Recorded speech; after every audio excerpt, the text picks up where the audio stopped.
So according to fresh reports, a round of violence is currently building up in the streets of Johannesburg, South Africa, as armed protesters are out again, demanding that foreigners must leave their country immediately. When I started observing how the South Africans reacted, how their, was that deputy police deputy that came out to speak and everything, what I observed was the body language of the president.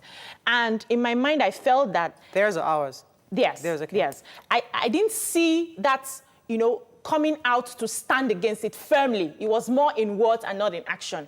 And for them to come out on the streets to do this kind of protest with arms, that tells me that their government is in line with them. They are all working together. It's been brewing for a long time now, but now... That's your own view, that's my speculation. Nigeria cannot effectively protect itself and its nation against whatever is happening there because we are not economically strong.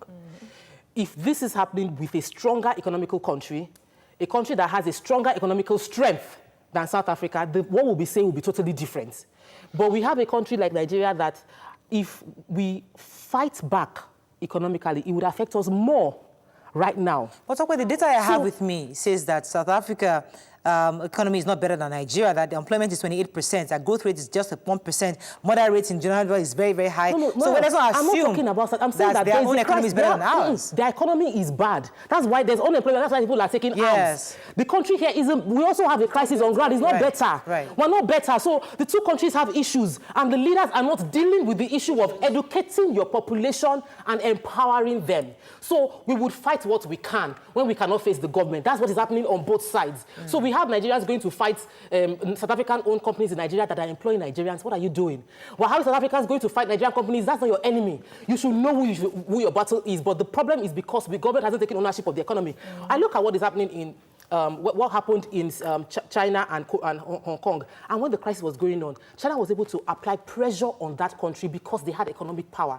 Nigeria cannot say anything until we are strong and really the giant of Africa. What is the roadmap to become that? But even if what we is the roadmap in the short term? That's why we have an African Union now. We don't have to be... African Union cannot do anything. They're not doing anything. What of the United Nations? The United Nations, why is the Western world not speaking up concerning this? They haven't said anything. Because we must clean up our own self. This is two African countries. So what is the short-term plan? I don't know. Because we haven't had a clear blueprint from the government saying a short-term plan of how they're going to move, resolve the issue. Not every Nigerian will jump on airpiece and come back to Nigeria now. Nigerian professionals in South Africa have not complained of anything, but Nigerian businesses. And I listened to Cyril Labako on the Journalist Hangout during the week, and he was talking about how at some point South Africans were begging Nigerian investors to come and do these businesses in South Africa. We did not just carry our bags and go there. It's not because our country was bad at the time. We looked for new business opportunities and we went and invested. But now these lazy-minded South Africans have decided that the way to pay us back... Hold on a minute, Moral. I'm saying it with all sense of responsibility. A serious-minded person, rather than attack a business, will create look for ways to learn that business and start their own. And I'm saying it again, lazy-minded ones started this whole thing and think that the way to go is to take over those businesses. When you're done stealing from those people or burning down their businesses, what's the next resort? It's a two-way traffic. Basically, we need to take care of the home front. That's Nigeria as a country, because we really have a bad image out there. Within Africa and outside of the continent.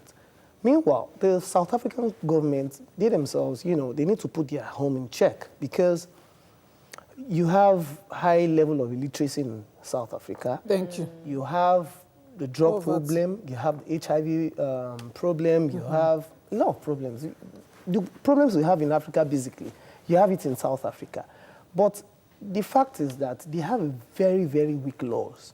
Our laws are much more stronger than that of the South African government. And they have a lukewarm attitude to things at home, things happening at home. They prefer the international front, focusing on the international front.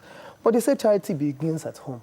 Let me tell you this. South Africa is a country that they get a lot of income from tourism. If you know that, if you don't want to know, their tourism has been affected seriously.